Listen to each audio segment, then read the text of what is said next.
Hey everyone! What if you call yourself a Christian but your heart's not fully in it? You post Bible verses, go to church, maybe even pray, but does your life really reflect Jesus? Today, we're diving into a tough question. What does real faith look like?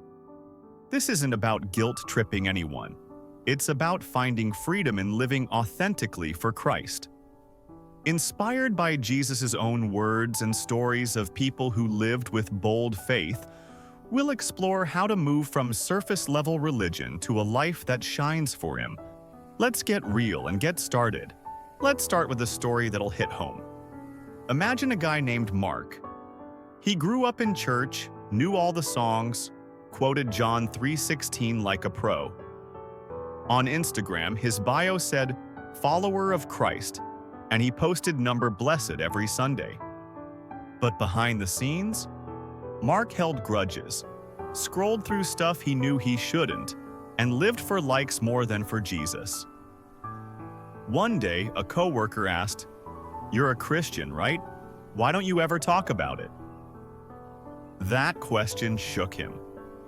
Mark realized he was playing a part, not living his faith.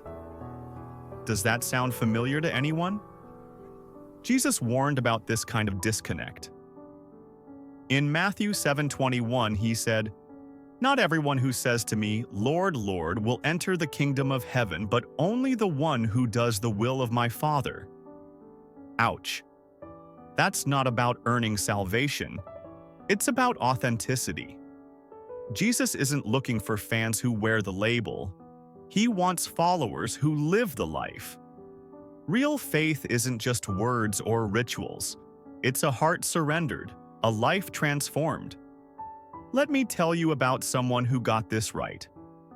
In the 1800s, a British pastor named Robert Chapman lived so humbly that an atheist said, "If I ever become a Christian, it'll be because of him."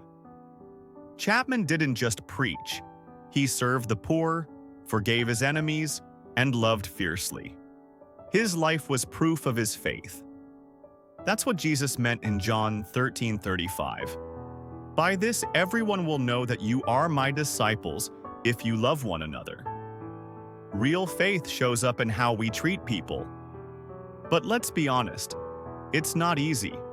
The world pulls us toward image, comfort, and selfishness. It's tempting to post a Bible verse and call it a day, while our hearts chase likes, money, or grudges. Jesus calls us to more. In Luke 9:23, he said, "Whoever wants to be my disciple must deny themselves, take up their cross daily, and follow me." That's not a one-time decision. It's a daily choice to say, "Jesus, you're worth more than my pride, my plans, my sin." When was the last time your faith cost you something? Maybe it was forgiving someone who didn't deserve it or standing up for what's right. That's where real faith begins. To understand real faith, let's go back to the early church in the book of Acts. These first Christians didn't have megachurches or social media. They faced persecution, poverty, and death for following Jesus. Yet Acts 2:42 says, "They devoted themselves to the apostles' teaching and to fellowship, to the breaking of bread and to prayer." They shared everything: food, homes, money. They prayed together, risked their lives to preach, and loved each other deeply.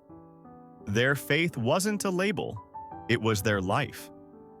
In the first century, being a Christian wasn't trendy. Emperor Nero blamed Christians for Rome's fires, and many were crucified or fed to lions. Yet they stood firm. Take Polycarp, an early church leader. At 86, he was arrested and told to deny Christ or burn.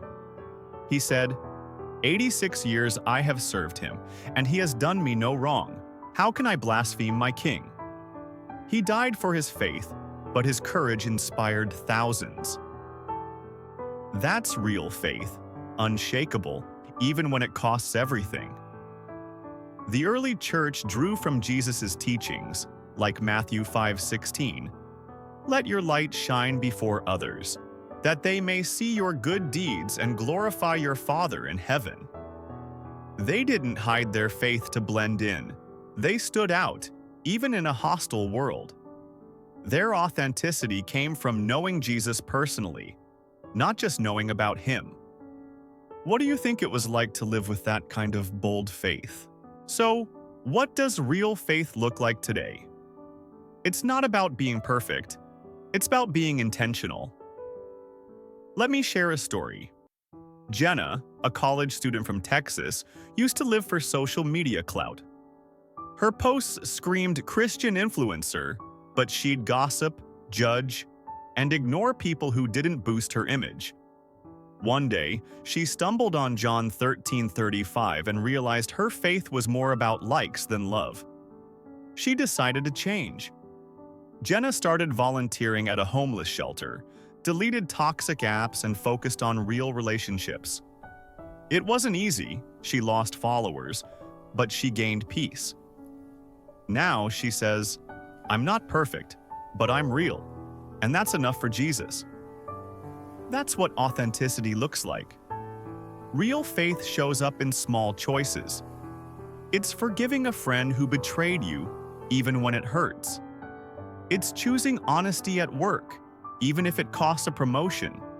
It's spending time in prayer or reading the Bible, not just when it's convenient. I tried this myself, reading a chapter of the Gospels every morning for a month. It changed how I saw people, how I handled stress. Small steps build a real connection with Jesus. Here's another thought. Real faith impacts others. Like Robert Chapman, your life can point people to Jesus. I heard about a guy named David who noticed a coworker struggling with depression. Instead of just saying, "I'll pray for you," he invited him for coffee, listened, and shared his own story of finding hope in Christ. That one act opened a door for his coworker to explore faith. That's what Jesus meant by letting your light shine. So, how do we live this out? Start with honesty. Ask yourself, does my life reflect Jesus, or am I just wearing the label? Then, take one step. Maybe it's confessing a habit that's pulling you away from God. Maybe it's serving at a food bank or reaching out to someone lonely. 2 Corinthians 5:17 says, "If anyone is in Christ, the new creation has come. The old has gone, the new is here." Real faith means letting Jesus make you new day by day. So, what's one step you can take to live more authentically for Christ? That's our look at real faith. A call to live authentically for Jesus, not just wear the label. It's about small, costly choices that shine His love in a broken world. So, here's my question for you. What's one step you can take this week to live your faith more boldly? Maybe it's forgiving someone, serving others, or getting real with God. Drop it in the comments. I'd love to hear your thoughts. Pause. If this message spoke to you, give it a thumbs up, subscribe, and hit the bell for more stories that inspire your faith. Next week, we'll explore how Jesus healed the paralytic and what it means for finding freedom today. Thanks for watching, and let's keep pursuing a faith that's real, raw, and rooted in Christ. See you next time.